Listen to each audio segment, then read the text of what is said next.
to celebrate him, when I think we should be talking about him throughout the year, because the principles he raised or the issues he dealt with what we should be about today in terms of making the quality of life better for people generally, not just for the rich, not just for those who have means and who have resources, but especially for what Dr. King called the least of these.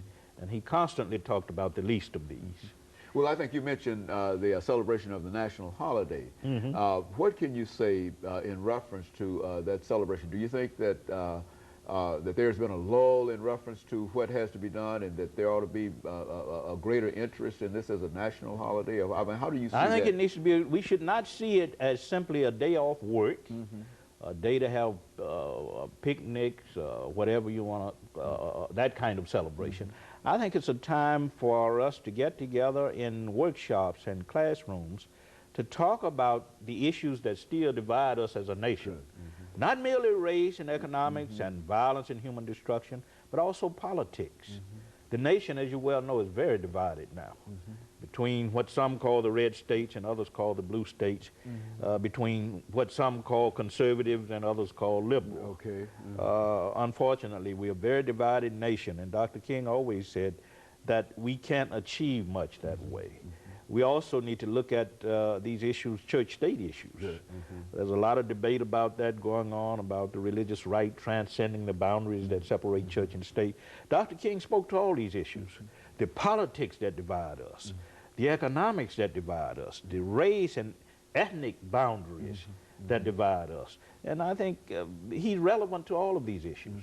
So I think instead of holding parades and picnics and just having days off work, we need to devote that day to some type of service to other people, or learning about Dr. King, or learning about how we can address the problems that are part of his unfinished crusade, because his crusade is still unfinished. And so you think our young people can still play a real role in terms of Dr. King. They can deal with some of the issues that they have to deal with today, looking at his philosophy and whatnot. Is that what yes. Violence in our schools has reached epidemic proportions, and I think students can learn from Dr. King. We need to stop looking at Dr. King as some type of gentle, passive figure. He was a radical. Who had a dream, as you said, and I think that's what most people believe. Yeah, he was a radical. He was a revolutionary for his times, and he's revolutionary for these times, because he was trying to show us a better and a different way of how to relate, how to say no to violence, how to say no to economic injustice, how to say no to racial injustice, how to say no to religious bigotry and intolerance, all of these problems.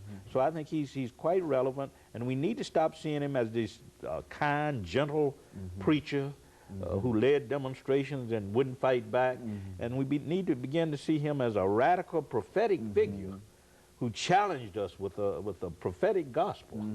And I think we put him in the proper perspective when we do that. But would it be correct to say, Dr. Baldwin, over the last minute that we have, that he was really assassinated, killed, because of his dream rather than anything else? Exactly. What he saw as the possibilities of what could happen, people believe that he ought to be killed because of that. Yeah, because he was a threat. Had he been this kind, gentle, harmless figure that a lot of us like to project, then there would have been no need for him to be assassinated. He was assassinated because he was talking about a radical change, or radical changes in the society.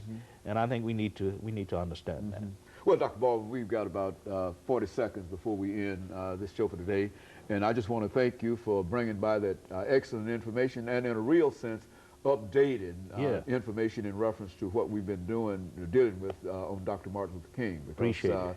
He still, as far as we're concerned, he still is one of those great figures of our century. He was great in the 20th century, and he will be undoubtedly great in the 21st century. And I would imagine that, like Lincoln and Roosevelt and other individuals who will have a tremendous impact upon our society, he will always have that impact. And let me thank you, and let me encourage our audience to tune in again next week for another informative edition of Comments. Thank you, and good morning.